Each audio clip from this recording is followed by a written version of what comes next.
circles and ab forward crunches are my all-time favorite exercises to teach beginner clients on how to actually feel their core working. And I never start people out flat on a floor to find their core, because it is hard, especially when you're lying on your back. Okay, when you're lying on your back and you're just down here, right? And I'm asking a client to do core circles, which are pretty much just making a circle with their core, and their core is weak. Do you think that your core is doing the job? Think about what hurts when you do crunches. How many times people tell me, my neck hurts when I do crunches? Yeah, I bet it does, right? Because it's been doing so much work for you for such a long time, right? Your neck, your upper traps, right, are pushing or pulling you instead of learning how to posteriorly tip your rib cage down and learning how to get your anterior core to do the work, how to get the internal obliques to do the work, the transverse abdominal muscles, the abdominis rectus to do the work, right? A lot of times in the beginning, teaching clients to not compensate. Compensate means use another muscle to do the job that another muscle is supposed to be doing. So for example, if you want a strong core, you actually have to make your core do the job, not your neck. And a lot of times, I even remember, how many years ago was it? I'm 50, I'll be 52, so I think I was 30, 22 years ago. And God, my neck was killing me. That's a different video for another time. And the pain that I had in my neck is one thing that got me into doing this, right, as a job, as a career. But how to teach a beginner client who has never used their core before, how to get them to actually feel their core, do these. I guarantee you, you'll be able to do it if you do it correctly. So, using a decline bench again, if you have something that you can decline. I had a client one time, she didn't have a decline bench. She just bought a piece of like plywood wide enough for her body and long enough and tilted it down off of her couch, right? So she made like a little simulation of a decline bench, and she used to use that to be able to do some of these exercises because she didn't have a decline bench at home. But what you're gonna do, and I tell people you can put your arms here, okay, just above you, right? So you can cross them over your chest, right? You're gonna be laying down, similar to what you have to find and feel in your hip thrust on the decline bench.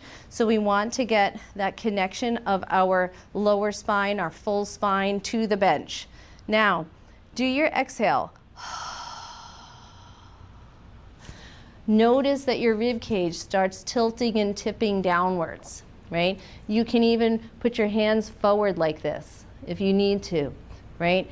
If you feel that your head has tipped up too much, just put a pillow back there, right, to support you so you don't feel like your head has or your neck has too much extension. So when you're here, now, what I tell people is feel like your rib cage, you're gonna make this circle, right? But your rib cage, right, the bottom rib has to move down towards your pelvis. Okay, we don't want to shrug our neck up, right, to move us. We don't want to use our neck muscles to move us. You want to feel that you can make a circle, okay, with your rib cage, and keep the circle tiny, right? Make it small. Don't make this big movement in the beginning. Keep the movement small. Try to exhale on the down part, the down part of the circle, right? And then you're gonna feel that you're like, oh, that's my core working, right? Get 10 reps, and then you're gonna go the other way. And again, you're gonna focus, okay, on feeling your actual rib cage tip down towards your pelvis. And you're gonna feel your core tightening, right? If you notice that your neck is kicking in, just rest, okay? I remember years ago, my neck kicked in all the time for everything I did, my neck kicked in. And I would stop, restart the exercise, right? Do it again and get my core to do the work, right? And then I would tell myself, okay, just relax my neck, just relax, right? Because what you're teaching your core to do is to turn on, and we get it to turn on actually when our back goes into flexion, Okay, so the next exercise, which is a forward crunch, okay, this way. Again, what we have to teach our back to do and teach our rib cage to do, we have to teach our rib cage to tip downwards, and then we have to teach our back to round. Okay, so I would give the description to people. Feel like the bottom part of your back, the lower part of your back, is like the bottom of a boat. Okay, it has to feel like it does this. In reality, it's just neutral, but it's going to feel like it scoops. Okay, so that when we do these forward crunches, and you don't want to come up high, a big mistake that I see is this. Okay, now they come up super high and their back is in extension. And then they would say, my back hurts all the time when I do core. Well, mine would too if I did my core work with my back in extension, right? My lower back has to be rounded, okay? It has to feel like it's rounded. It's not actually rounded, right? But what's happening is my rib cage is pushing down, right? I'm getting this posterior kind of feeling in my rib cage, this posterior tipping down, right? My back feels like it's rounded, but it's actually just very stable and neutral, okay? And then I lower down. But these forward crunches, right? And thinking of tipping the rib cage down, then you're actually gonna feel your core doing the job, okay? So you have your ab circles around you, okay? And then you have your ab circles the other direction, okay? And then you have your forward crunches tipping down. So I would suggest trying to do 10 ab circles right, 10 ab circles left, all right? And then 10 forward crunches. And try to get 3 sets of those, okay? Don't come off of a decline yet.